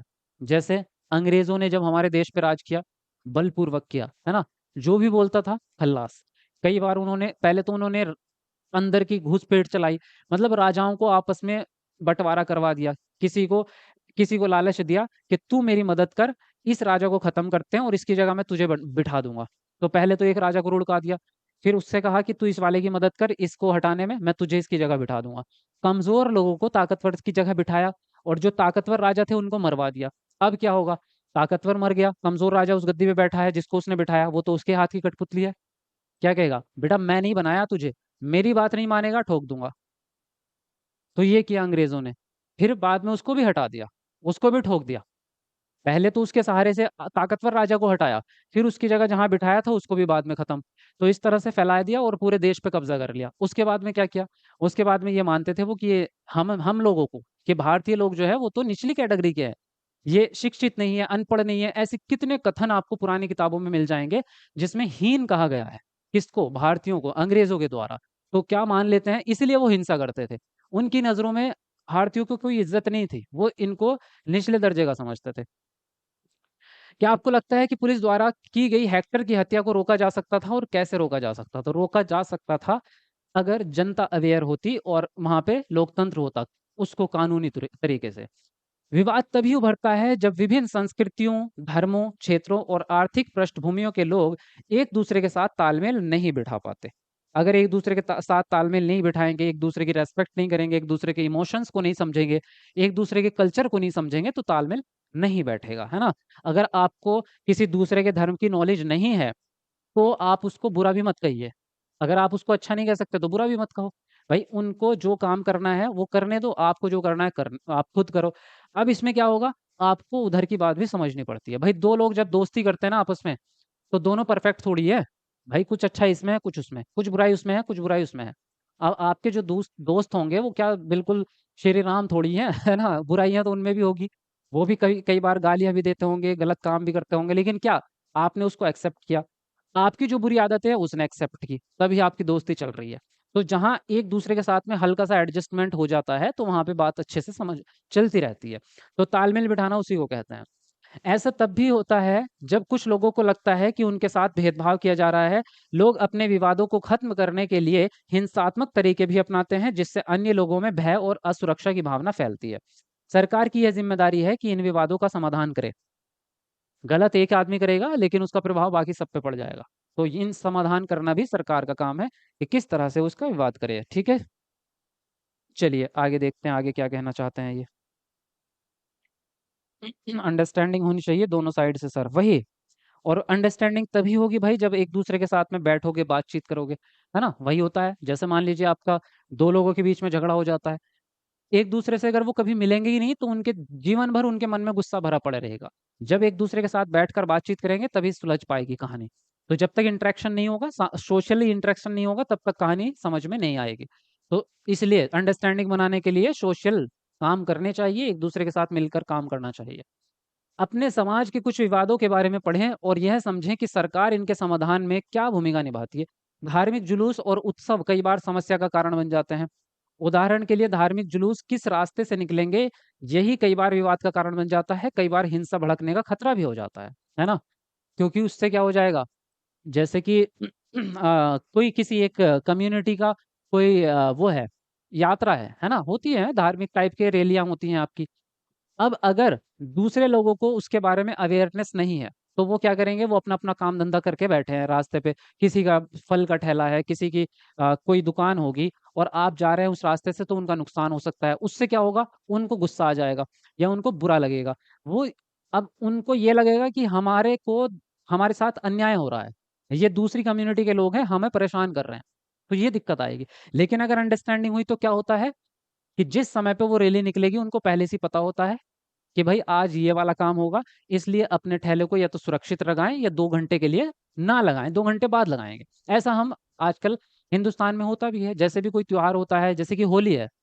अब होली के दिन दुकानें थोड़ा खुलती हैं, मार्केट बंद रहता है ना, क्योंकि पता है सबको कि होली के दिन रंग खिलेगा और आपने अगर कपड़े की शॉप है आपकी, आप दुकान खोल के बैठे हो, भैया आपके कपड़े गंदे होने हैं, बेच लो फिर बाद में क्या बेचोगे? तो बेहतर यही है कि उस दिन की दुकान अपनी आराम से बंद रखो, है ना? तो ये अंडरस्टैंडिंग होती है जब एक-दूसरे के बारे में जानकारी मिलेगी, नहीं मिलेगी तो दिक्कत ही होनी है। तो ये चीज़ें भी आपका क्या हो जाता है, इससे विवाद का कारण बन जाती है ये चीज़ें। कभी-कभी जुलूस के लोग उत्तेजित हो जाते हैं और कभी लोग जुलूस पर पत्थर फेंकने या उसे रोकने की कोशिश करते हैं। सरकार खासकर पुलिस ऐसे मौकों पर भी बहुत ही महत्वपूर्ण भूमिका निभाती है। पुलिस की ज़िम्मेदारी ये सुनिश्चित करने की होती है कि आपस में टकराव की स्थिति ना पैदा हो, हिंसा ना भड़के। वह सभी पक्षों को एक जगह बिठाकर बात करवाती है ताकि विवाद का समाधान निकल सके। तो देखो ये जो मैं बात कह रहा था, होली से या दिवाली से या ईद से पहले जो भी चीज़ें होती हैं, कई बार ऐसी कम्युनिटी हैं, जिनको समझाने की ज़रूरत पड़ती है। जो शिक्षित लोग हैं, वो समझदार होते हैं, आजकल बहुत ज़्यादा शिक्षित हो गए हैं लोग। पहले कम हुआ करते थे, अब ज़्यादा शिक्षित हैं। तो क्या होता है कि लोग जो है वो बात करते हैं।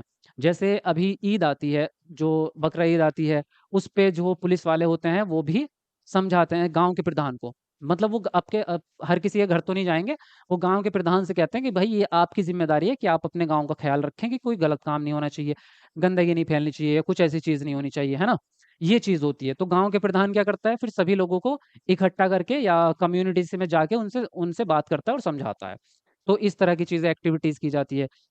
होली आएगी जैसे तो होली पे लोग दारू पीते हैं, ये एक मतलब एक रिवाज के तौर पे है, ज़रूरी तो नहीं है। तो वहाँ पे भी होता है कि प्रधान से जाके और पुलिस जाके समझाती है कि भई अगर आपको ये चीज़ें करनी है, तो आप साइड बाय साइड करें, मतलब आम जनता को इससे दिक्कत नहीं होनी चाहिए। आप या तो घर में करो या फिर एक प्राइवेट स्थान पे करो। ऐसा नहीं कि आप सड़क पे कर रहे हो और आम जनता को दिक्कत हो रही है। तो वो चीज़ें क्या करते हैं, सिस्टम जो सरकार है, सरकार उसमें अपनी ज़िम्मेदारी समझ के उस काम को करेगी। ये भी सरकार का ही काम है कि विवादों को रोका जाए, समस्या को सुलझाया जाए। भारतीय संविधान में बुनियादी नियम और कानून भी बनाए जाते हैं इन चीज़ों के लिए। ये कानून सरकार और लोगों के लिए होते हैं, सबको इनको मानना पड़ता है और विवादों का समाधान इन्हीं कानूनों के आधार पर होता है। अगर कोई इन कानूनों को तोड़ता है या कोई इस तरह का बिहेवियर करता है जो सामाजिक रूप से गलत है, तो फिर उसको दंड भी दिया जाता है ना, सज़ा होती है। उसको जुर्माना या जेल में डाला जाएगा, इस तरह की चीज़ें होंगी। ठीक है, चलिए आगे बढ़ेंगे। अभी चलते हैं, तब तक मैं आपकी कमेंट भी देख लूँ एक बार, क्योंकि मैं भी इतना ज़्यादा बोल बोल के थक जाता हूँ।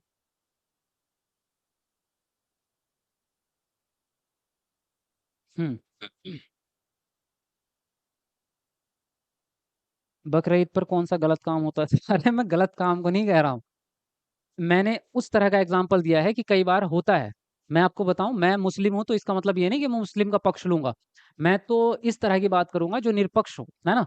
तो जैसे कि कई बार होता है कि उसमें जो खाने-पीने की चीज़ें होती हैं, अगर आप उसको इस तरह से लेके जाएँगे, नॉन-वेज है मान लीजिए फॉर एग्ज़ाम्पल, है ना? अब सब लोग नहीं खाते, तो कुछ लोगों को उससे क्या हो जाता है, उससे अच्छा फ़ील नहीं होता। जैसे कि हम हैं, तो जैसे कि मुझे दारू, सिगरेट, तम्बाकू, मुझे तो बीड़ी से भी दिक्कत हो जाती है। अब कोई व्यक्ति मेरे पास में बैठ के सिगरेट पी रहा है तो मुझे उससे तकलीफ होगी ना, तो मैं उससे कहूँगा भाई साहब थोड़ा-सा यार वहाँ जाके पी लो, आप तो पी रहे हो मुझे क्यों तकलीफ दे रहे हो? वही सेम चीज़ अगर आप नॉन-वेज है, दुकान से ले जा रहे हो या कहीं से भी, अगर आप उसको खुला लेके जाओगे तो दूसरा व्यक्ति देखेगा उसको दिक्कत होगी, तो आप उसको ढक कर ले जाइए। यही तो संस्कार है कि भई आप उसको ढक कर ले जाओ। और भी बहुत सारी चीज़ें होती हैं। अगर आप अपने घर को धो रहे हो, उसका पानी आप सड़क में बहा रहे हो, तो ये गलत तरीका है ना। आप उसके पानी नाली में बहाओ, अगर जगह नहीं है, तो कुछ इस तरह का सिस्टम करो कि पानी को भर के कहीं नाली में फेंका जाए, गड्ढे में। वो सारी चीज़ें होती हैं। गलत काम का मतलब ये नहीं कि कोई क्राइम कर रहे हैं, क्राइम नहीं, सोशली आपको कितना ध्यान रखना है सबका, खुद का भी और सबका भी, ठीक है? वो चीज़ें हैं। इस ये अंडरस्टैंडिंग वाली चीज़ें हैं आपकी, ठीक है जी? चलिए आगे देखते हैं। नदियाँ भी कई बार विवाद का कारण बनती है, जैसे कि पानी के लिए, है ना? ये एक घटना है। इसमें जो चीज़ें आएँगी आपको याद भी रखनी है, क्योंकि ये पेपर में फैक्ट वाली चीज़ें हैं। कुछ अंडरस्टैंडिंग वाली चीज़ें होती हैं, कॉन्सेप्ट वाली, लेकिन कुछ होती है फैक्ट पे आधारित। तो जैसे कि नदियाँ हैं, कुछ नदियाँ नदियों से अधिक राज्यों से होकर बहती हैं। कुछ नदियाँ हैं जो एक से ज़्यादा राज्यों में, जैसे गंगा नदी है फॉर एग्ज़ाम्पल। गंगा नदी आपकी उत्तराखंड से निकलती है, फिर बिजनौर से, फिर इलाहाबाद से होते हुए प्रयागराज से, फिर आपके आगे जाती है ना? तो वो जो है फिर जाके आपकी बंगाल की खाड़ी में। तो कितने सारे शहरों से गुज़रेगी। तो हर शहर में आपको ध्यान रखना पड़ेगा, कहीं पे गंगा नदी का ऐसा हुआ कि उसकी सुरक्षा नहीं हुई, तो उसका पानी कहीं शहर के अंदर ना घुस जाए। या फिर वहाँ पे अगर कोई डैम बनाया गया है, कोई डाम बनाया गया है, उसको रोकना कितनी देर तक अलाउड है कि आपने पानी रोक रखा है, अगले वाले दिक्कत में आ गए, अगले शहर वाले लोग, है ना? क्योंकि उससे सिंचाई भी होती है। उसके पानी से आपके खेतों में सिंचाई भी होती है। अब अगर आपने पानी रोक दिया 10 दिन के लिए और आगे जो राज्य है आपका, उसकी तो दिक्कत हो जाएगी, उसके खेत में सूखा पड़ जाएगा। तो ये चीज़ें ये भी बँटवारा ध्यान से देखना पड़ता है। जिन राज्यों से नदी गुज़रती है, उनके बीच में नदी के पानी का बँटवारा विवाद का कारण बनता है। उदाहरण के लिए आपने कर्नाटक और तमिलनाडु के बीच कावेरी नदी का पानी के बारे में सुना होगा, कावेरी नदी वहाँ पे बहती है आपकी। तो इस पानी को लेकर विवाद चलता रहता है। क्यों? देखो, कर्नाटक में कृष्णराज सागर बाँध, ये भी आपसे पूछ सकता है कि कृष्णा राज सागर बाँध कहाँ पे है? कर्नाटक, कृष्णा दोनों के नाम में के आ रहा है, का आ रहा है, तो इससे याद रख लेना। इसमें भरा हुआ पानी कई जिलों में सिंचाई देता है। इस पानी से बेंगलुरु शहर की ज़रूरतें भी पूरी होती हैं। तमिलनाडु का एक बाँध है मैटूर, इसमें मा आ रहा है मैटूर, इसमें मा आ रहा है मिल। तमिल मा आ रहा है, मैटूर मा, तो मा से मा याद रख लेना। तमिलनाडु के मैटूर बाँध से भरे हुए इस नदी के पानी से राज्य के डेल्टा की सिंचाई होती है। अब इसमें देखो कैसे काम होगा। दोनों बाँध जो है वो एक ही नदी पे बने हुए हैं। दोनों बाँध एक ही नदी पे, कौन-सी? कावेरी नदी पे। इसमें क्या है, कर्नाटक का जो बाँध है आपका कृष्णराज सागर, ये वाला जो है ये ऊपर है। मतलब मान लीजिए यहाँ से चली आपकी नदी, तो ये यहाँ पे है आपका ऊपर की साइड, और मैटूर बाँध जो है वो नीचे की साइड है आपका, है ना? ये अ, मैटूर जो है वो यहाँ पे है आपका, ठीक है? अब ऊपर से जो पानी आ रहा है, अगर आपने ये डाम बंद कर दिया, तो पानी यहाँ पहुँचेगा ही नहीं, पानी नीचे पहुँचेगा ही नहीं।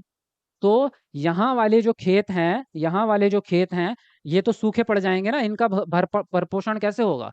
तो ये होगा आपका भरपूर पानी, तभी दोनों राज्यों को अपने लोगों की ज़रूरत के लिए भरपूर पानी चाहिए, जो कि नहीं मिल पाता।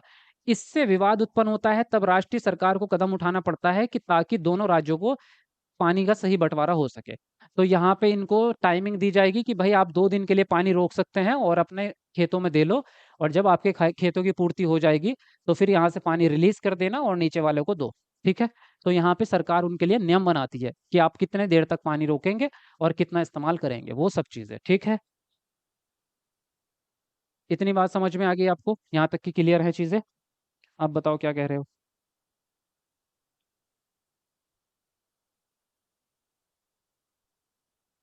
सीटेट वाले सुपर टेट की क्लास अटेंड कर सकते हैं क्या सर जी? कर सकते हैं। हाँ बिल्कुल करो। बाकी अब केवीएस की क्लास स्टार्ट कर रहा हूँ भाई मैं, नई क्लासेस केवीएस की तैयारी करना स्टार्ट करो सबके सब, क्योंकि सुपर टेट से पहले केवीएस आने की उम्मीद हो रही है। केवीएस जो है वो सुपर टेट से पहली उम्मीद है आने की। इस वाले दिसंबर के बाद केवीएस का एग्जाम आने की पूरी पूरी संभावना हो रही है। तो केवीएस की वैकेंसी आपकी टीचिंग की ही होती है, पीआरटी से लेकर टीजीटी पीजीटी तक सब तक आएगी, तो उसकी तैयारी करना आप स्टार्ट कर दो। उसमें आपका ये जीके भी काम आएगा, सीटेट वाला पूरा का पूरा जीके। सीटेट में जो सीडीपी पढ़ते हैं वही सीडीपी सेम उसमें काम आ जाएगी आपकी केवीएस में, क्योंकि उसमें 60 नंबर की सीडीपी है आपकी। तो बड़ा अच्छा मतलब आपका ये रिलेशन बनेगा दोनों में, सीटेट में और केवीएस में, और आपकी तैयारी दोनों की हो जाएगी। तो केवीएस में भी आप जॉब ले सकते हैं, इसलिए उसकी तैयारी साथ साथ कर सकते हैं आप। मैंने कल की वीडियो में आपको बताई भी थी ये बातें। सर जी सीटेट में 135 नंबर लाने का टारगेट है, कितना टाइम पढ़कर पढ़ाई करना है? कितना टाइम पढ़ाई करना है? कम से कम दिन के 6 से 7 घंटे आपको पढ़ना पड़ेगा, जिसमें से 3 घंटे 4 घंटे थ्योरी पढ़ो और 3 घंटे करो प्रैक्टिस क्वेश्चंस की, तो आप 135 तक पहुंच सकते हैं। कॉपी पेस्ट मत करो भाई, बाकी लोगों को दिक्कत हो रही है। 600 लाइक्स हमारे होने वाले हैं, जरा सब लोग कमेंट को नीचे करके एक बार वीडियो को लाइक कर दो, जिस जिसने अभी तक नहीं किया अच्छे बच्चों की तरह लाइक कर दो फटाफट से। सर पूरा नोट्स लिखना पड़ेगा क्या? नहीं नहीं, पूरा नोट्स क्यों लिख रहे हो? मैंने कब कहा आपसे पूरा नोट्स लिखने के लिए? जो फैक्ट फैक्ट आते हैं वो लिखो, बाकी तो कॉन्सेप्ट है आपके दिमाग में ऐसे भी याद रहेगा। अब भाई भेदभाव वाला कॉन्सेप्ट आपके दिमाग में बस गया ना, कि भेदभाव क्या होता है, पूर्वाग्रह क्या होता है, आपके दिमाग में आ गया ना। और जो आपका भागीदारी का मतलब क्या होता है, भागीदारी का एक कॉन्सेप्ट है वो दिमाग में आ गया ना, इसको लिखने की जरूरत कहाँ पड़ेगी बताओ? अब ये भूल जाओगे आप ये चीजें। कुछ चीजें ऐसी होती हैं जो कॉन्सेप्चुअल हैं, जो आपके दिमाग में अंडरस्टैंडिंग के लिए रूप में आपके दिमाग में फिट हो गई। अब जब उससे रिलेटेड प्रश्न आएगा ना, अंडरस्टैंडिंग काम करेगी आपके। आपको रट्टा नहीं मारना उस चीज का।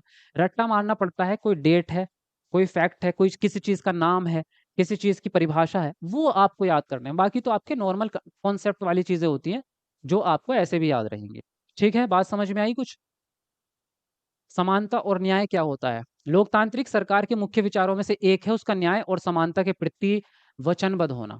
न्याय सभी को मिलना चाहिए, समानता हर एक नागरिक की बराबर होनी चाहिए, किसी की कम नहीं किसी की ज्यादा नहीं, है ना? ये न्याय और समानता को एक दूसरे से अलग नहीं किया जा सकता, क्योंकि अगर समानता होगी तो न्याय चाहिए। अगर न्याय नहीं हो रहा है इसका मतलब समानता नहीं है। भाई किसी को न्याय मिल रहा है, किसी को नहीं मिला, तो समानता फिर किस बात की? तो ये दोनों एक दूसरे के साथ लगे बंधे हैं। माया की कहानी में सरकार ने क्या इस विचार का समर्थन किया था? नहीं किया। कि सभी लोग बराबर है? नहीं किया। तभी तो उन्होंने उसको गोली मारी।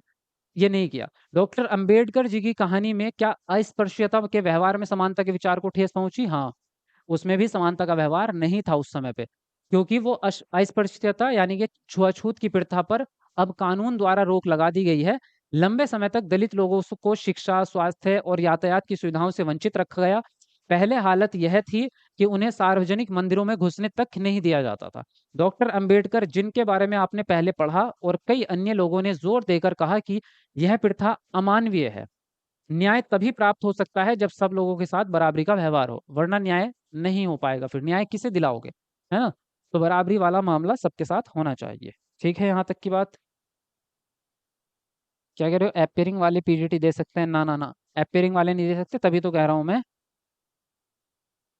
तभी मैं ये कह रहा हूँ कि सीटेट को पास करना ही है इस बार, तभी आप केवीएस में या सुपर टेट में वैकेंसी में भर पाओगे फॉर्म। उसमें बिना सीटेट पास करे आप अप्लाई नहीं कर सकते। पहली सीढ़ी सीटेट है आपकी। तो थोड़ी सी मेहनत कर लो सबके सब, क्लासेस पूरी कर लिया करो, है ना?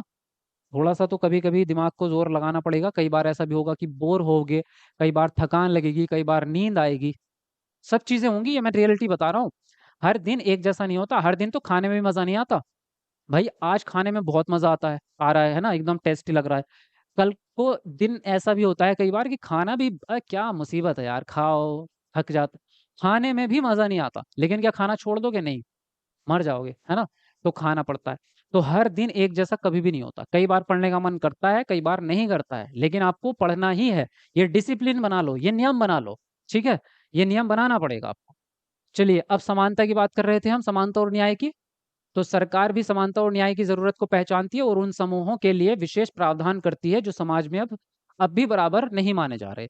जैसे हमारे समाज में ये आम प्रवृत्ति है कि लोग लड़कों की देखभाल लड़की से ज्यादा करते हैं, है ना? इसका मतलब है कि समाज लड़कियों को उतना महत्व नहीं देता है जितना लड़कों को देता है। ये धारणा गलत है और अन्यायपूर्ण है। इसे दूर करने के लिए सरकार ने कुछ कदम उठाए हैं। सरकार ने कुछ विशेष प्रावधान किए हैं जिससे लड़कियां अपने साथ होने वाले अन्याय से छुटकारा पा सकें। उदाहरण स्वरूप सरकारी स्कूल और कॉलेजों में लड़कियों की फीस खत्म या कम करने का प्रावधान किया गया है। वजह, क्योंकि माता पिता के अगर दो बच्चे हैं, एक लड़का एक लड़की, और वो गरीब हैं, तो वो कोशिश करते हैं कि लड़के को शिक्षा दी जाए, लड़के को स्कूल भेजो। अगर एक ही बच्चे को पढ़ाने का पैसा है उनके पास, तो लड़के को पढ़ाना चाहते हैं, और लड़की को कहते हैं कि तुम्हें नहीं पढ़ा पाएंगे। लेकिन अगर इस तरह का प्रावधान आ जाता है कि लड़कियों की फीस नहीं लगेगी, तो फिर वो लड़की को भी पढ़ने भेज देते हैं, और ऐसा प्रैक्टिकली बहुत जगहों पे हुआ है। हमारे देश में कितने राज्य ऐसे हैं जहां पर पहले लड़कियों को पढ़ाने नहीं भेजते थे लोग, लेकिन जैसे ही शिक्षा फ्री की गई, सरकारी स्कूल बनाए गए और फ्री शिक्षा हो गई, तो लड़कियों को घर वालों ने पढ़ने भेजा है। लड़कियों को स्कूल ना भेजने का कारण धार्मिकता, या आपका रूढ़िवादिता, या आपकी सोच, इनसे ज्यादा गरीबी थी। ये पूरा आंकड़ा है भारत का, कि गरीबी की वजह से लोग पढ़ने नहीं भेज रहे बच्चों को। इसलिए नहीं कि वो चाहते नहीं है, इसलिए क्योंकि वो पैसा नहीं खर्च करना चाहते। देखो, अब यहाँ पे आपसे ये पूछ रहे हैं कुछ बात, कि आपके अनुसार फीस घटा देने से लड़कियों को स्कूल जाने में कैसे मदद मिलेगी? मिलेगी या नहीं मिलेगी? आपकी अंडरस्टैंडिंग क्या बनी है, इसके हिसाब से पूछ रहा है। क्या आपने किसी के साथ कोई भेदभाव होते हुए देखा है? उदाहरण देकर बताओ, और इस स्थिति में क्या आपने उसकी मदद की है? बताओ, किस किस के साथ हुआ है? हुआ आपके साथ कि कहीं पे आपने देखा हो कि किसी के साथ भेदभाव हो रहा है और आपने उसकी मदद की हो? की है? बताओ, किस किस ने की है आप लोगों में से? क्या गुरु वो सोचते हैं कि लड़की पढ़ लिख कर नौकरी पर लग गई तो ससुराल वाले को देगी। हाँ, तो ये भी तो है, नेचुरल है ये बात। लेकिन ये फिर भी क्यों सोचना है? अगर वो ससुराल को भी देगी या वो अपने पास भी रखेगी, तो माता पिता भी तो यही चाहते हैं ना कि बेटी खुश रहे। भाई, जब बेटी की शादी करते हो तो अमीर लड़का क्यों ढूंढते हो? बेटी की शादी कर रहे हो तो माता पिता ये ढूंढते हैं ना कि भाई घर बार होना चाहिए, पैसे कमा रहा हो लड़का, उसका अच्छा बैकग्राउंड हो। क्यों? क्योंकि लड़की की जरूरतें पूरी हो सके, लड़की को अच्छा सुख मिल सके, घर में खाना पीना रहना कपड़े सब चीजें अच्छे मिल सके, है ना? तो ये अगर आप ये चाह रहे हो, तो ये भी चाह लो कि लड़की अगर पैसे कमाएगी तो भी तो अपना ही सुख प्राप्त करेगी वो। तो ये भी तो एक नजरिया हो सकता है ना सोचने का। ठीक है, बाकी वो जॉब करे ना करे, उसको पैसे कमाने नहीं कमाने, वो उसकी बात की मर्जी है, लेकिन आपकी जिम्मेदारी है कि उसको कम से कम शिक्षित करो। क्योंकि शिक्षा करने का मतलब सिर्फ ये नहीं है कि आप नौकरी पे जाएंगे या आप पैसा कमाएंगे, ऐसा जरूरी नहीं है। और लड़के भी कौन से सारे लड़के 100% पैसा ही कमाने के लिए पढ़ रहे हैं? बीएससी करके लोग परचून की दुकान पे बैठे हैं, है नहीं ऐसा? किराने की दुकान पे नहीं बैठे। बीए बीएड, बीएड तो नहीं कहूंगा, फिर आप लोग दिल पे ले लोगे है ना अगर आपको बीएड कह दिया। लेकिन ऐसा भी सच है कि बीएड वाले चाय की दुकान पे बैठे हैं, चाय बेच रहे हैं, है ना? ऐसा है, सच में है। क्योंकि हर कोई डिग्री प्राप्त करने के बाद या कोई भी डिप्लोमा प्राप्त करने के बाद वो नौकरी पे जाएगा, ऐसा कंपलसरी नहीं है। सिर्फ पढ़ाई लिखाई का ये भी एक मकसद है कि आपका जो इंटेलेक्चुअल है, जो आपका कॉग्निटिव डेवलपमेंट है, वो उच्च उच्च हो जाए, और समाज को देखने की, इस दुनिया को देखने का आपका एक नजरिया हो। आप एक अच्छे प्राणी बन पाए, एक अच्छा नागरिक बन सकें, और अपने जीवन को बेहतर तरीके से जी सकें। आपको जीवन जीना आ जाता है। तो पढ़ाई का ये उद्देश्य है। ये पता नहीं किसने बना दिया शिक्षा का उद्देश्य नौकरी करना है। ये पता नहीं, मुझे कुछ समझ में नहीं आती ये बात। नौकरी का उद्देश्य केवल नौकरी, वो मतलब शिक्षा का उद्देश्य केवल नौकरी करना है, पैसा कमाना नहीं है भाई। एक अच्छा इंसान बनाना है आपको, सामाजिक इंसान बनाना। तो लड़कियों को अगर हम पढ़ा रहे हैं या शिक्षित कर रहे हैं, तो इसका मतलब ये नहीं कि वो जॉब करेगी, पैसा ससुराल में देगी या मायके में देगी। ना दे वो किसी को भी, या वो करे ही ना जॉब, उसकी मर्जी। मेन बात है कि वो पढ़ लिख के वो थोड़ा सा समझदार हो जाएगी, उसको एक दुनियादारी की देखने की समझ आ जाएगी, है ना? तो वो किसी दूसरे के द्वारा वो नहीं हो पाएगी, मतलब कोई उसको जो है दबा नहीं पाएगा, या उसके साथ अन्याय नहीं होगा। देखो आगे कह रहा है, क्या अन्य लोग ही भी आपसे सहमत थे इस बारे में, जब आपने किसी भेदभाव को रोका है?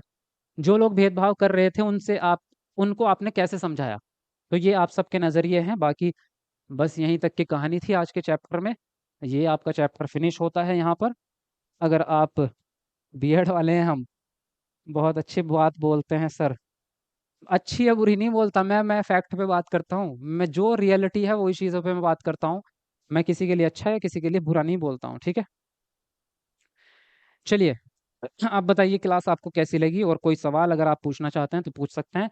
बाकी 7 बजे का टाइम है आपका, तो ये सब नोट करके रखो कि 7 बजे डेली लाइव आना है, और 9 बजे सीडीपी का होता है। नोट्स मिलेंगे आपको ऐप पर, सब जाके ले लो फटाफट से, ठीक है? ऐसे टीचर अकेडमी ऐप डाउनलोड करो, क्योंकि नोट्स पढ़ना आपके लिए बहुत ज़्यादा ज़रूरी है, बेहद ज़रूरी है। सारा कंटेंट आपको नोट्स में मिलता है, वरना किताबें तो आप ढूंढते रह जाओगे, आपके 6 महीने कब निकलेंगे पता भी नहीं चलेगा। ठीक है, बहुत सारी किताबों से पढ़ना पड़ता है। तो सब लोग जाके ले लो। और जो मैंने आपको बताया था स्टार्टिंग में, ये वीडियो जाके सर्च करो सबके सब। C TET S S T paper 2 search करो, ये वीडियो सामने आएगी, इसको प्ले करो जाके। 10 मिनट 15 मिनट जितने भी, चला के फ़ोन को साइड में रख देना, इसको प्ले करना है लेकिन, और इसमें कमेंट में लिखना कौन कौन कर रहा है, ठीक है? कर रहे हो सब लोग जाके इसको? और यही लिख के सर्च करना, C TET S S T paper 2, channel का नाम नहीं, यही लिखना है। और जाओ इसको प्ले करो, बताओ। लाजवाब क्लास गुरुजी, जी thank you very much. Sir ये क्लास एस टेट के लिए ठीक है? हाँ, ये तो सारे टेट के लिए, जितने भी टेट है ना इंडिया में, सब में जीके सेम टू सेम ही आता है। हिस्ट्री ज्योग्राफी कभी नहीं बदलती, सिविक्स कभी नहीं बदलता। तो ये तो सारे ही टेट वाले क्लास को कर सकते हैं, जिस भी टेट की आप तैयारी कर रहे हैं।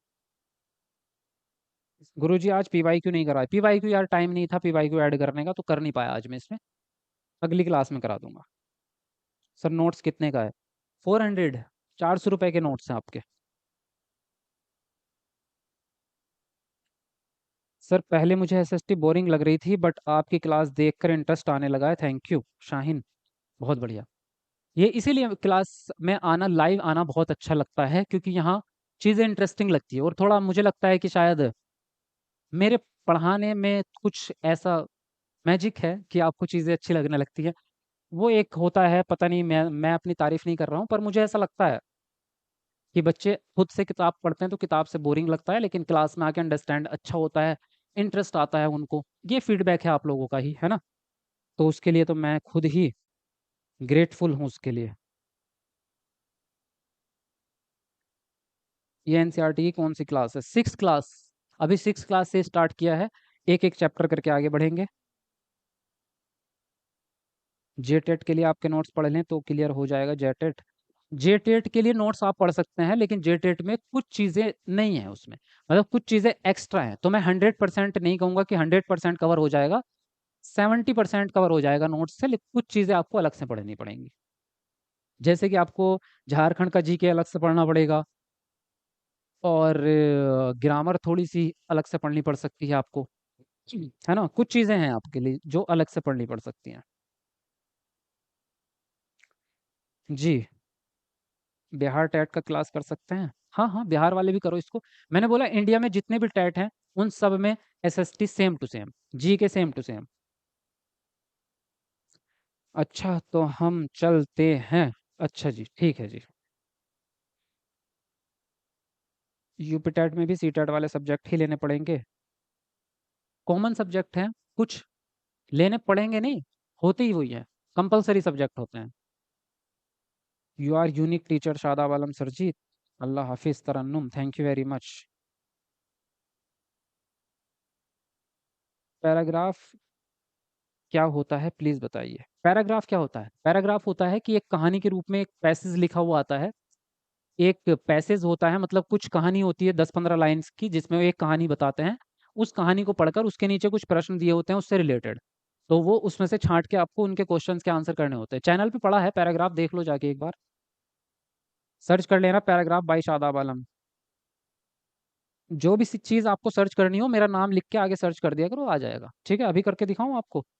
यहीं पे लिख लो सेट सीटेड पैराग्राफ, है ना? पैराग्राफ, और आगे लिखोगे आप शादाब आलम।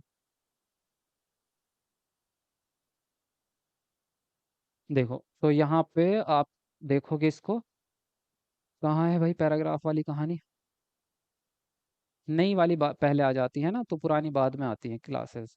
ये रहा, देखो ये आ गया, हिंदी पेडागोजी का पैराग्राफ, गद्यांश पद्यांश, ये रहा आपका। तो ये सर्च करना सी टेट पैराग्राफ शादाब आलम, ठीक है? तो आपको मिल जाएगा। केवीएस का एग्जाम बीएड अपेयरिंग में दे सकते हैं ना? अपेयरिंग वाले नहीं दे सकते, बीएड के लिए आपको बीएड वो, केवीएस के लिए आपको बीएड भी फाइनल चाहिए और सीटेट भी फाइनल चाहिए आपको। केवीएस फॉर्म कब फिल करना है? अभी दिसंबर के आसपास, दिसंबर के बाद आएगा, अभी नहीं आ रहा। जब आएगा तो मैं आपको बता दूंगा, लेकिन उसकी तैयारी पहले करनी पड़ती है, क्योंकि वो ज़्यादा टाइम देते नहीं है। 1.5-2 महीने का टाइम देते हैं, और 1.5-2 महीने में तैयारी होती नहीं है, ये बात सबको पता है। और मैं बता रहा हूँ आपको, अगर आपको नहीं पता, तो केवीएस की तैयारी में 6 महीने लगते हैं, वो भी लग के पढ़ने पर, क्योंकि उसमें 7-8 सब्जेक्ट आते हैं उसमें, सीटेट से ज़्यादा सब्जेक्ट आते हैं उसमें, मैथ रीजनिंग भी आता है उसमें, और ग्रामर भी आती है, और करंट अफेयर भी आती है केवीएस में। तो थोड़ा उसमें ज़्यादा समय लगता है तैयारी में, तो इसलिए अभी से, इसलिए कह रहा हूँ मैं, अभी से पढ़ लो थोड़ा थोड़ा।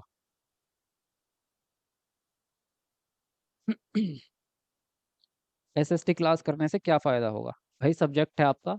ये अब मैं बताऊं कि क्या फ़ायदा होगा? आपके पेपर में सब्जेक्ट आएगा तो उसको सॉल्व करने का फ़ायदा होगा आपका।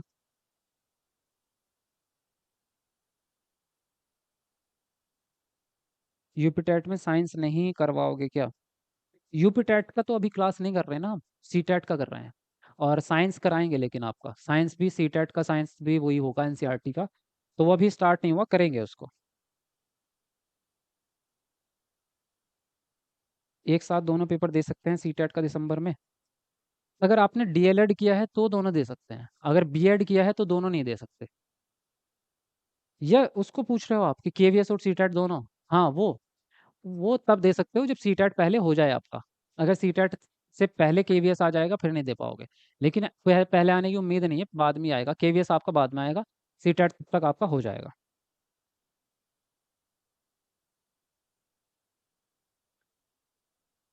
समानता गरीब को कहते हैं सर जी? नीलम कुमारी, समानता गरीब को कहते हैं, क्या कह रहे हो आप? केवीएस में माइनस मार्किंग भी होती है क्या? नहीं नहीं, माइनस मार्किंग नहीं होती केवीएस में। उसमें कैसे क्वेश्चंस आते हैं? मैं प्रीवियस पेपर कराऊंगा आपको, आपको पता चल जाएगा कैसे आते हैं। सीटेट जैसे ही आते हैं लगभग लगभग। थोड़ा सा लेवल उसका सीटेट से हाई होता है हल्का सा, लेकिन चीज़ें सेम ऐसी होती हैं। कुछ टॉपिक उसमें ज़्यादा हैं थोड़े से। सीडीपी कैसे समझें? सीडीपी क्लास चल रही है ना, 9 बजे क्लास में आओ तब समझ आएगी आपको। ऐसे थोड़ा आएगी बिना पढ़े।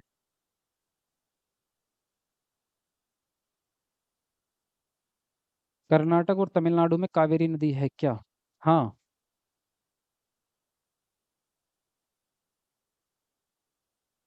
सर नोट्स कैसे लेंगे? नोट्स के लिए आपको ऐप डाउनलोड करना है प्ले स्टोर से। मोबाइल ऐप है हमारा, SE टीचर अकेडमी नाम से, जो प्ले स्टोर, जो चैनल का नाम है वही है, सेम टू सेम। तो इसको प्ले स्टोर से डाउनलोड करो और अपना फ़ोन नंबर डाल के लॉगिन करो, वहाँ पे आपके नोट्स दिख जाएंगे आपको। उस पर जैसे क्लिक करोगे तो बाई नाउ का ऑप्शन आएगा, उसमें पेमेंट करके आपके नोट्स ओपन हो जाएंगे।